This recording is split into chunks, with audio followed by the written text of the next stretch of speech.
Morning. Oh, I sounded like Bernie Sanders with that one. Nobody thought that was funny, huh? Okay, welcome to the New York City Retirement System's Common Investment Meeting for February 26th, 2020. We're going to start by calling the rolls. So let's start with Melanie Winery for NYSERS. Morning. Chair, Mayor's Office. John Adler, here. Comptroller's Office. David Jetter for Controller Scott Stringer. Public Advocate's Office.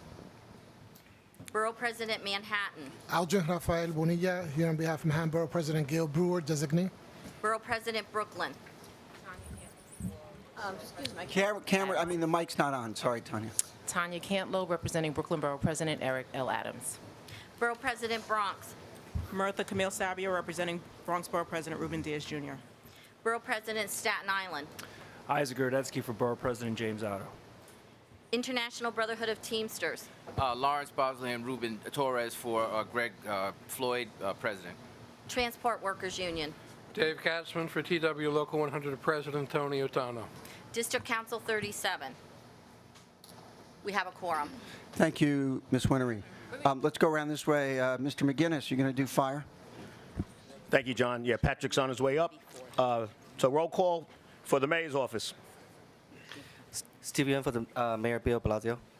For the controller's office. Jennifer Konovitz for Controller Scott Stringer. Office of Finance. Phil Dukes for Finance Commissioner Jacques Giha. For the UFA, Mr. Gerard Fitzgerald. John Kelly has Gerard Fitzgerald's proxy. Mr. Robert Eustace. Eddie Brown, Robert Eustace is on his way up, and I have his proxy. Mr. Eddie Brown. Here. Mr. John Kelly. Present. Mr. John Young. Here. For the UFOA, Mr. Jack Kelty. Here. Mr. Liam Guilfoyle. Jack Kelty for Liam Guilfoyle. He's on his way up, but I have his proxy. Mr. Paul Mannix. Here. And for the Fire Commissioner, Terrell Brown for Commissioner Nigro. we have a quorum. Thank you, Leroy. For police, Mr. Halloran. Good morning. Representing the PBA, Joe Alejandro. Casiopo. DEA, Kenny Sparks, Paul Giacomo. SBA, Anthony Bradley, designee for Ed Mullins, SBA. LBA, CEA, Commissioner of Finance, Finance Commissioner Jacques Giha, Phil Dukes. Mayor, Shumon Ray for Mayor Bill de Blasio. Comptroller, John Dorsett, designee for Controller Scott Stringer. and the Police Commissioner. Stephanie Zenberg, designee for Commissioner Shea. We have a quorum. Thank you, Kevin. And teachers, Ms. Riley. John Adler, I'm here. Thomas Brown. Here. Natalie Green-Giles. Here. David Gazansky. Present. Russell Buckley. Present. Deborah Penny. Susanna Vickers. Here. We have a quorum. Thank you, Ms. Riley. And for BRRS, Mr. Rich. Morning, Mr. Adler. We are represented today by Natalie Green-Giles and Russell Buckley. We do not have a quorum. We have a board meeting tonight, and we will administer this business at that board meeting. Great, thank you very much. Okay, so now we'll start with the public session, and should I just call on Ms. Bott or Mr. Donier? Yes, Mr. Adler, we'll have a presentation by the Comptroller's Office, Chief Compliance Officer Shachi Bhatt. Shachi Bhatt, S-H-A-C-H-I, and last name is B like Boston, H-A-T. Good morning. As Alex mentioned, I am Shachi Bhatt. I'm Chief Compliance Officer, and as you may remember, every year I come to the Common Investment Meeting to give you an annual update on our program. This is the 5th year of the program, so I wanted to give you a little refresher on it, take you back to the beginning and all of the things that we've accomplished. So first, our mission statement. Within our compliance group, this is what we focus on day in, day out. It's to identify and implement programs and policies to monitor both internal and external regulatory compliance. This is, if you boil everything down into one sentence, this is what we do all day.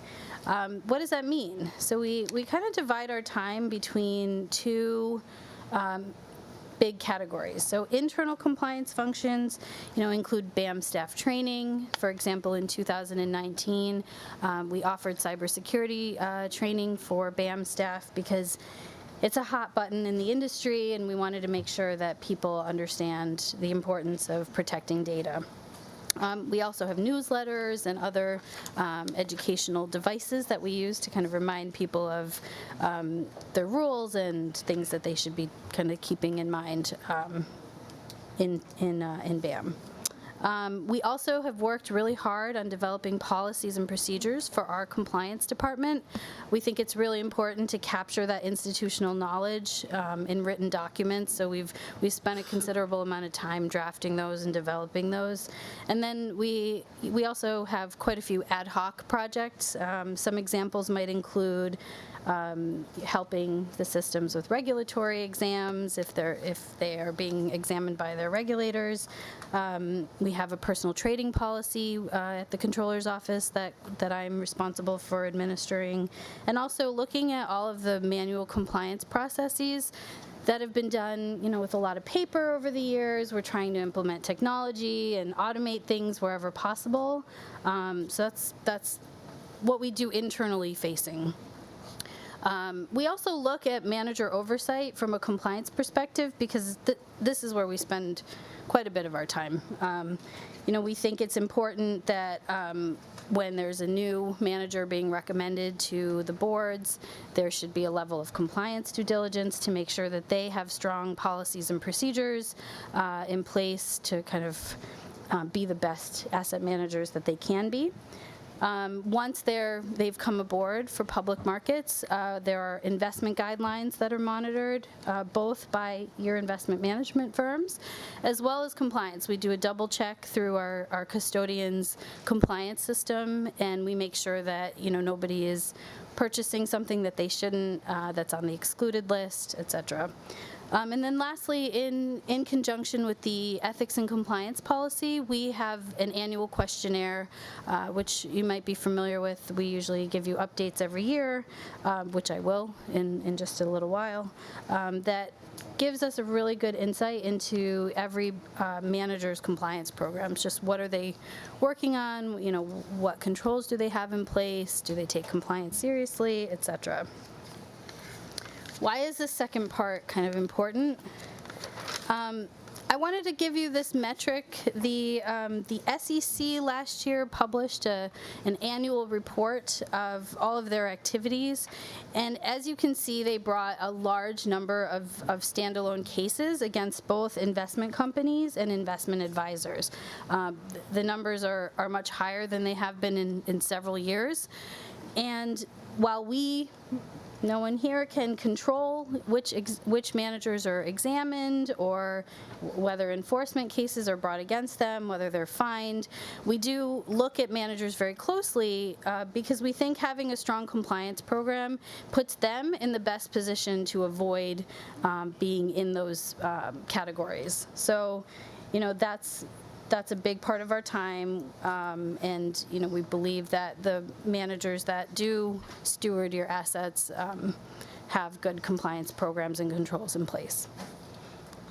The money is meaningful. Last year was $4.3 billion in fines that the SEC levied against firms in the financial services industry. So, again, we can't prevent the fines from happening. We don't have control over any of that or influence over any of that. But, we want to make sure that we are we're working with firms who put compliance first and, understand their risks and have good controls in place to hopefully avoid being in this category. So I will pause there for questions. Any questions for Ms. Bott?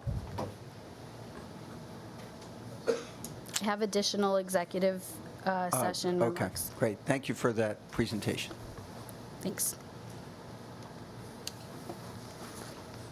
Mr. Donier, is there additional public session topics? There is not. Thank you. So with that, I think we will, oh no, wait, one more thing, sorry. There have been some trustees that have arrived since we did the roll call. I think one that arrived during the roll call. So if you could identify yourselves into the mic, we'll get you in a sec, Ray. Go ahead. Alan Swisher for Queensborough President Sharon Lee. Ray? Raymond Santander for District Council 37. Okay, and Robert Eustace, UFA. thank you, Bobby. Anybody else over here? Okay, and Ms. Guzman? Elizabeth Guzman for Public Advocate Jumani Williams. Thank you. Any other trustees? Okay, great. So with that, we'll entertain motions to exit public session and enter executive session. Let's take it in reverse order. So we'll start with teachers. Is there a motion that teachers to exit public session and enter executive session? Thank you, Mr. Kaczynski. Is there a second? Second. Thank you, Ms. Vickers. Any discussion? All in favor of the motion at teachers to exit public session and enter executive session, please say aye. All opposed, please say nay. Any abstentions? Motion carries. Next, at police, is there a motion to exit executive session and exit public session, enter executive session? Motion to leave a public session and go into executive session. Thank you, Officer Alejandro. Is there a second? We got Mr. Dorsa. Thank you, Mr. Dorsa. Any discussion? All in favor of the motion at police, please say aye. All opposed, please say nay. Any abstentions? Okay, motion carries. At fire, is there a motion to exit public session and enter executive session? Motion to leave public session and enter executive session. Thank you, Mr. Eustace. Is there a second? Second. Thank you, Mr. Kelly. Any discussion? All in favor of the motion at fire, please say aye. All opposed, please say nay. Any abstentions? Motion.